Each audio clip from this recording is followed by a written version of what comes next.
Bienvenue à bord du vaisseau Hypersensas. Bonjour et bienvenue dans le Défaussé, votre émission hebdomadaire sur les jeux de société. Moi c'est Alex et je suis accompagné comme d'habitude de Zéphiriel. Bonsoir. Bonsoir, vous entendez peut-être, ça tombe bien, je sais même pas si on l'a entendu ça, mais nous sommes au loufoque.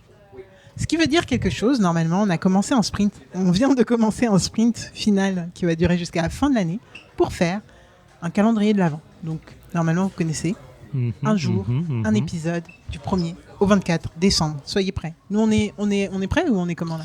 On est dedans. On est là, c'est déjà bien. Et on n'est pas tout seul parce qu'on est avec Edouard. Salut Edouard. Salut, moi je suis prêt. Toi t'es prêt ? Je suis 100% Mais prêt. normalement tu vas pas faire les 24 épisodes donc c'est ok pour toi. Edouard, il est prêt depuis le 2 août. Exactement, C'est vrai, ouais, c'est pas ça faux. fait 3 ans que j'attends ça là. Ah c'est vrai qu'on a loupé une année, mais là c'est le retour du calendrier. Qu'est-ce que tu viens nous présenter ce soir ? Alors, pour commencer, moi je vais vous présenter un jeu qui s'appelle Descendance.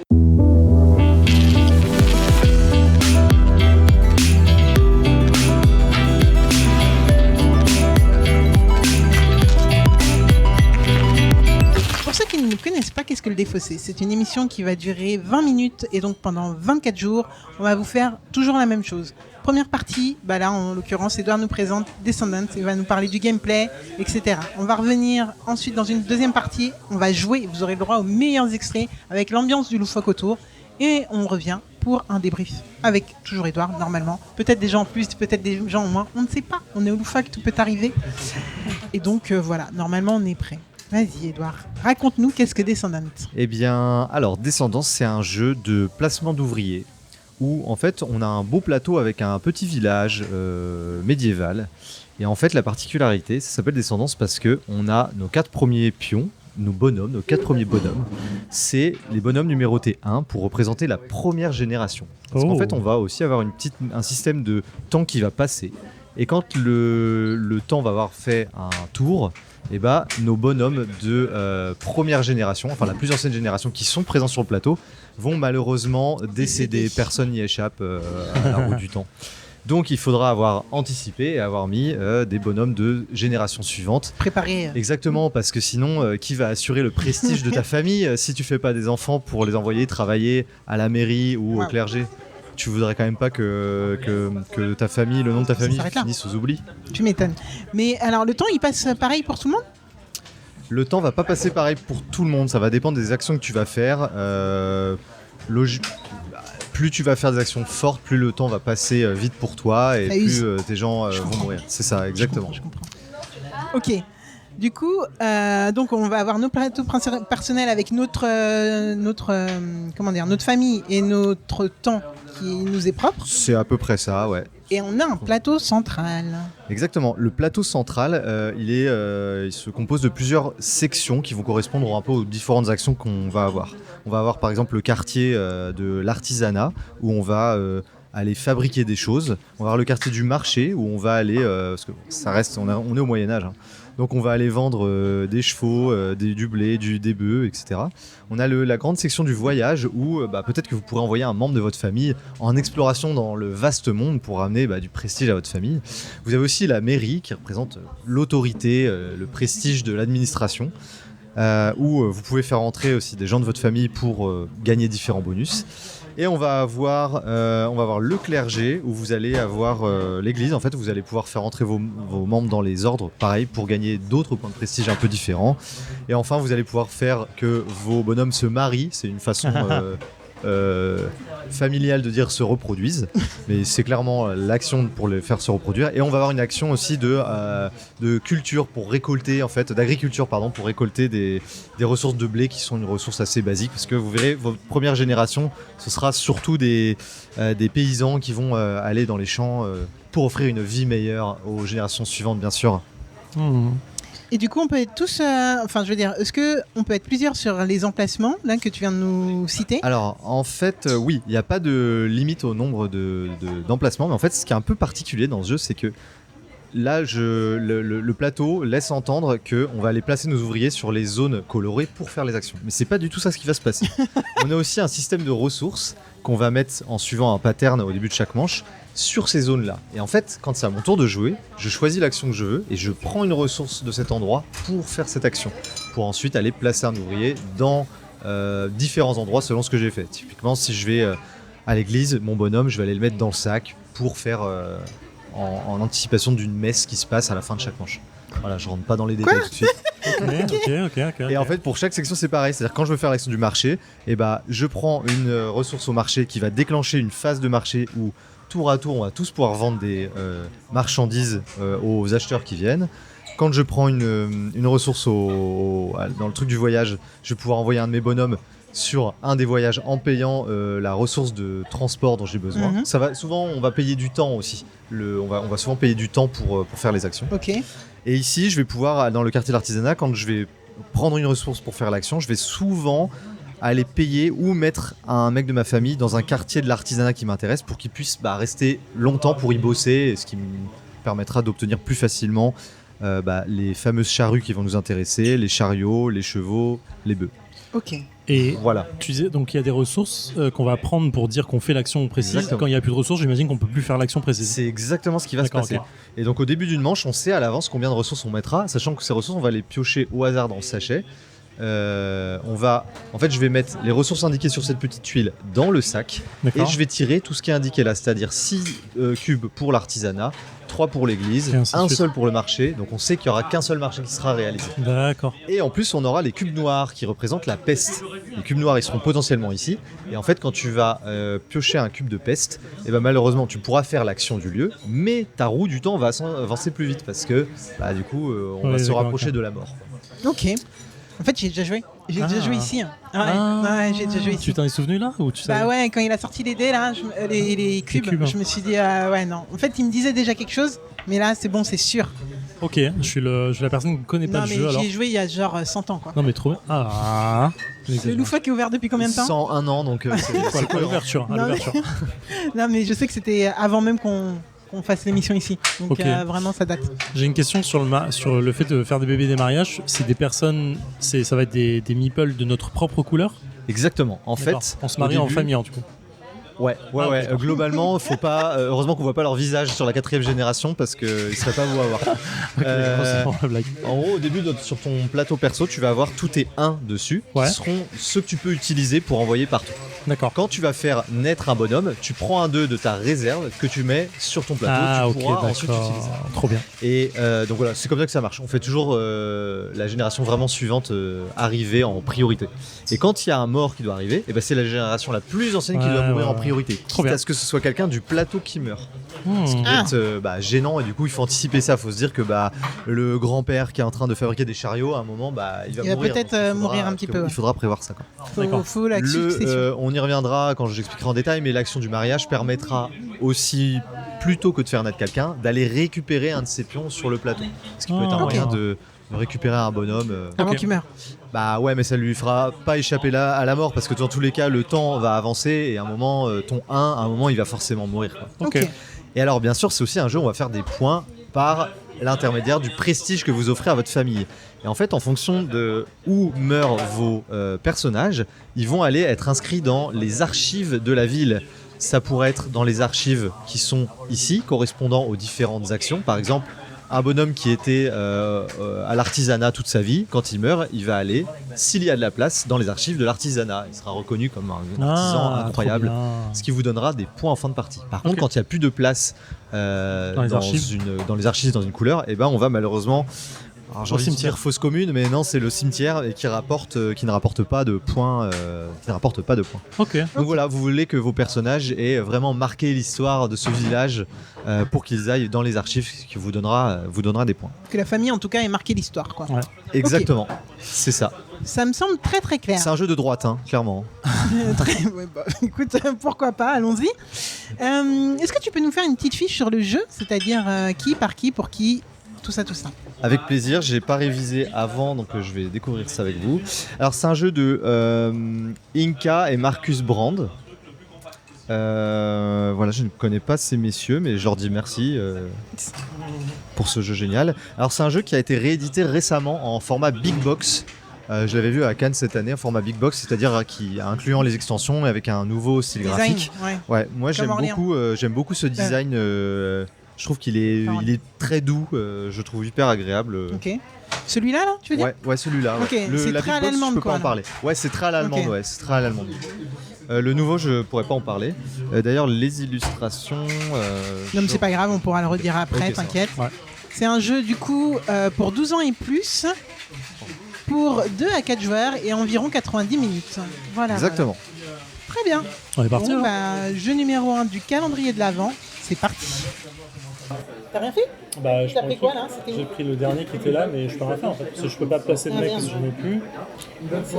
Oh, elle casse tout là. Ça prépare les grands voyages. Il était où? Je sais pas. Il était à la ferme. On a tous un mec à la ferme. Là, tu dois jouer. Non, mais dans tous les cas, il va mourir à un moment. Il va mourir avant les deux. Avant la fin de la partie. Oui, tout à fait. C'est pas le Allez, je paye 2 verres. Allez, descendance. Viens ici. Un temps. T'as payé 4 en tout. Ouais. T'as payé 6 en tout. Ouais. Ça fait cher du cul. Hein. Moi, je vous le dis. C'est cher du cul, ouais. Nous voilà de retour dans le défaussé après 1h34 minutes de Descendants en compagnie d'Edouard au loufoque. Zéphiriel, qu'est-ce que tu en as pensé? Alors, qu'est-ce que j'ai pensé du jeu? Il est assez intelligent. En fait, je n'ai pas passé une mauvaise partie du tout. Je me suis même assez amusé. Le système de... C'est un peu perturbant au début quand on a l'habitude de la pause ouvrier d'aller chercher des ressources pour faire l'action et pas poser son bonhomme. Parce qu'à un moment, pendant très longtemps, j'avais personne sur mon plateau, j'avais plus de bonhomme. Et en fait, je me suis rendu compte que je pouvais quand même faire des choses. Et c'était plutôt agréable. Donc ce double système de pause et de prise de ressources pour faire l'action est assez intelligent. Je suis étonné de ne pas l'avoir revu dans d'autres jeux aujourd'hui, mais vraiment très intelligent parce que tu vas vraiment être drivé par quelles ressources tu as envie d'avoir. Et du coup, tu fais pas forcément l'action que tu as envie de faire tout de suite, mais tu vas aller chercher la ressource nécessaire d'abord. Et ça, je trouve ça super intelligent. C'est vraiment une autre façon de penser. Donc ça me plaît énormément dans le jeu. Il y a quand même un petit plat, je trouve, dans le jeu, dans le sens... En vrai, au bout d'un moment, je me suis dit, ok, le chemin est assez tracé, à peu près la moitié du jeu, dans le mode, je sais où je vais aller, je sais les actions que je vais devoir faire. L'ordre des actions va changer peut-être à un moment ou à un autre, mais globalement, je sais comment va se terminer le jeu, je sais ce que je dois faire pour faire mes points. Je pense qu'il y a 2-3 trucs qui sont à optimiser clairement. J'aurais pu faire une phase de plus de marché ou tout comme ça, mais t'es quand même vachement limité. Et donc t'as un peu une petite frustration de la limitation, mais qui est bien conduite par le jeu, parce que tu peux faire quand même pas mal de choses. À un moment, j'ai foison de ressources que j'ai mal utilisées, donc il y a plein de trucs comme ça qui sont optimisables. Mais j'ai l'impression que la rejouabilité pour ce genre de jeu, elle va pas être très grosse, d'où les extensions peut-être à ajouter derrière. Voilà. Cependant, j'ai passé un moment, j'ai rejoué avec plaisir. Vraiment, je rejoue avec plaisir à ce jeu. Je pense 2 ou 3 fois sans aucun problème. Après, je pense il me faudra des extensions pour passer à autre chose. Mais sur le fond, il est vraiment très sympa et j'ai passé un très très très très bon moment en très bonne compagnie. En plus, doit-on le répéter ici au Loufoque. Alors, moi, c'est un peu plus mitigé. En fait, j'y avais déjà joué et je m'en rappelais pas. Et je me demandais pourquoi je m'en rappelais pas.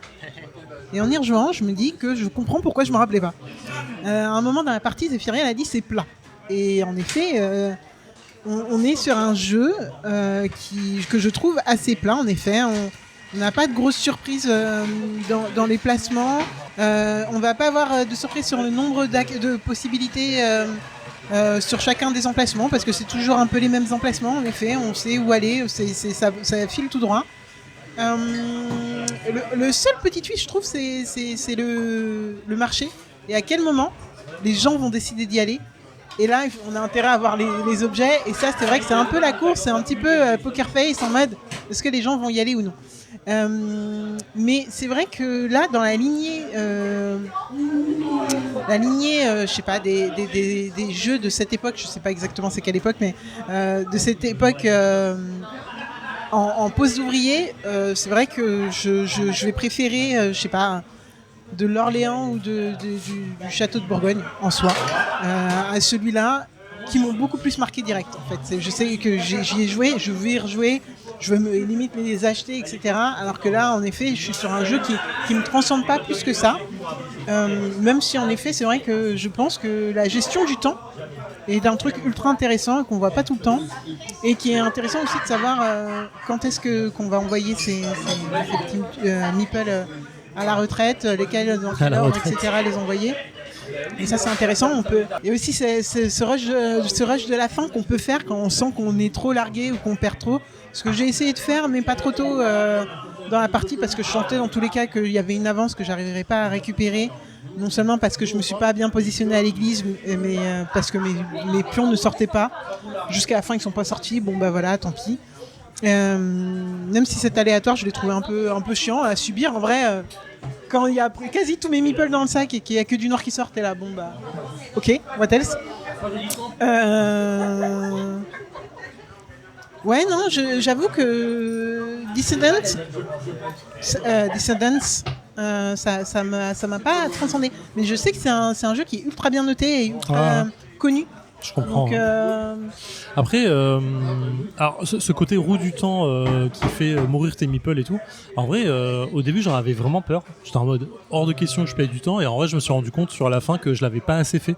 Et du coup, il y a vraiment un équilibre à trouver là-dessus qui est intéressant. Ouais, je pense que tout le sel est dans ça. Hein. Ouais, clairement. Et je te rejoins, il y a un truc sur la fin qui m'a manqué. En fait, la fin, les derniers tours, t'es un peu en mode bon, ok, je sais plus trop. Il y a des actions que tu t'obliges à les faire pour les faire, mais il y a plein de trucs que tu te dis bon, ben j'ai plus besoin de faire ça. Soit t'as mal joué, enfin, je vais prendre mon exemple, soit j'ai mal joué et du coup, les dernières actions, c'est en mode bah, j'ai pas grand chose à faire parce que j'ai mal géré. Soit t'as peut-être trop optimisé et à la fin tu dois te retrouver aussi en mode bon bah j'ai plus rien à faire sur les 3-4 derniers tours. C'est la sensation que j'en ai là, donc à confirmer ou pas, mais je comprends ce que tu veux dire, ce côté plat, clairement. Ouais, dans un sens on a mal joué, c'est sûr, parce qu'Edouard a une confortable avance sur nous deux. Par contre, la différence entre toi et moi, tu vois, je me dis, en vrai, si mes meeples étaient sortis de l'église, j'ai payé quasi à chaque tour. Ouais, toi t'as payé, mais en gros, je me dis, bah, si mes meeples étaient sortis de l'église, je crois que tour 2 ils sont pas sortis, j'ai fait ok, hors de question, ça arrive en plus. Rattraper le truc. Ouais. Donc ouais, non, il y a des petits trucs comme ça, je me dis bon bah ouais, et s'ils étaient morts à l'église, j'aurais pu aussi les mettre. Enfin ouais, en vrai, voilà, je suis en mode en effet, oui, t'as raison. Ce hasard de la pioche est contrecarré par le fait qu'on peut payer pour les sortir. Faut aller chercher ça, clairement. Ouais. Et alors Edouard, vas-y, dis-nous. Crie-nous ton amour pour Descendants après. Bien sûr, moi j'adore ce jeu, sinon je l'aurais pas présenté. Pour moi, il a toutes les caractéristiques des jeux de gestion poste d'ouvrier que j'aime bien, c'est-à-dire simple en règle, mais pas simpliste pour autant à jouer. Vraiment, les règles sont hyper simples. C'est je prends un cube, je fais l'action du lieu où j'ai pris le cube. Et par-dessus ça, il y a une couche de gestion du temps et de mort des bonhommes par ancienneté qui est marrante, mais qui est pas que marrante. Elle est vraiment intéressante comme mécanique de gameplay et je la connais dans aucun autre jeu. C'est pour ça que moi j'aime bien les jeux qui créent quelque chose d'assez nouveau. Et je trouve que ça c'est un truc unique que je vois dans aucun autre jeu. Je pense qu'on aurait pu... Je te rejoins quand tu dis que c'est surtout au marché qu'on va avoir de l'interaction. Parce que celui qui déclenche le marché, s'il le déclenche au moment opportun, ça va vraiment bloquer les autres et ça va avantager lui-même. Mais je pense qu'on aurait vraiment pu jouer moins vite et mieux. Parce que je pense qu'il y a vraiment des moyens de plus se bloquer en regardant comment jouent les autres, quelles ressources ils vont aller chercher et du coup en allant chercher les bonnes ressources au bon moment, en retirant les dernières actions des lieux qui sont convoités par les autres et en faisant attention aussi aux places restantes dans les archives. Je pense qu'il y a vraiment, on peut pousser vraiment le truc beaucoup plus loin. Ouais, je pense qu'en y jouant plusieurs fois. Je pense qu'on a joué assez rapidement chacun dans son coin sans trop regarder ce que les autres avaient. Zef, il a un peu plus regardé pour notamment le marché, pour le déclencher au bon moment, et c'était super bien joué parce que ça lui a permis de faire des bons coups. C'est Alex qui l'a fait, qui s'est fait 4 ventes d'un coup, 3 ou 4 ventes d'un coup. Hein. Putain, c'est toi qui l'as géré au bon moment, je trouve. Et voilà, pour moi, il y a plus d'interaction possible que ce que ça ne laisse penser en fait ce jeu. On pourrait vraiment jouer hyper stratégiquement, ça prendrait plus de temps forcément. Par contre, effectivement, une partie comme ça passe assez vite et il y a besoin d'un petit nouveau souffle avec une extension. Et n'ayant jamais testé l'extension, je sais qu'elles sont bien réputées. J'aimerais beaucoup m'y prêter au jeu. Moi, je reviens parce que, juste pour un jeu qui a duré 1h30, j'ai eu 0 senti de downtime, perso. Il y a eu cet effet de les actions sont super rapides, donc tu sais exactement où tu vas. Vraiment, on a vraiment enchaîné. Même avant, tu disais on joue trop vite pour toi. Et vraiment, tu peux prendre le temps de réfléchir quand c'est ton tour parce que tu vas tellement vite les tours d'après que c'est ultra agréable, je trouve. C'est très fluide et c'est ce qui est très agréable aussi dans ce jeu, quoi. Ouais, tu dis qu'on a joué vite, mais en effet, moi, j'ai pas eu l'impression qu'on ait joué si vite que ça. Et notamment, en fait, on a fait 90 minutes annoncées par la boîte, donc je pense qu'à 3, donc je pense que c'est pas mal. Après, oui, dans l'optimisation, c'est un peu comme tous les jeux, je pense. Si tu passes 1000 ans à réfléchir autour, tu vas avoir plus de choses, plus de possibilités, etc. Donc, ouais, je pense qu'aussi en rejoint, il y a des automatismes qui doivent se créer et donc peut-être un peu plus à les regarder. Enfin, je sais pas trop. Mais moi, je suis pas frustré par le temps qu'on a mis dans cette partie, en tout cas. J'ai pas l'impression. Ah oui, c'était mon point. C'était mon point pour dire. Oui, je suis plutôt d'accord avec ça. J'ai pas vu passer l'heure et demie. C'est peut-être parce que quand on s'amuse en bonne compagnie, le temps passe vraiment. Ah là là là là là là. Eh bien, cela va clôturer. Ah non, absolument pas. Non. Est-ce que tu peux nous refaire une toute petite fiche de jeu? Alors tout à fait. Donc, on a joué à Descendance, qui est édité et distribué par Gigamic. C'est un jeu qui est de Inka et Marcus Brand. Illustration et mise en page, en tout cas pour cette édition, de Dennis Lawson. Je ne sais pas si les éditions suivantes, la nouvelle édition est illustrée par la même personne. Et voilà, c'est un jeu pour 2 à 4 joueurs à partir de 12 ans. Et voilà, vous avez toutes les informations. En tout cas, vous avez une autre avis sur Descendants. Merci beaucoup, Edouard, d'avoir fait cette ouverture de bal. C'est pas tout le temps toi qui ouvre C'est possible. Je crois que la dernière fois C'est aussi. moi qui prends les balles perdues. Ouais. Ah non. En tout cas, on se retrouve demain. Mais oui, mon très bien. Parce que vous l'aurez deviné, on va continuer jusqu'à Noël. Et on espère que vous allez nous suivre et kiffer. Et puis, n'hésitez pas à nous donner... à nous laisser vos commentaires sur les réseaux sociaux, bien entendu. Voilà. Bon, on vous dit à demain. 57 rue Galande. On sera là. Fin de transmission.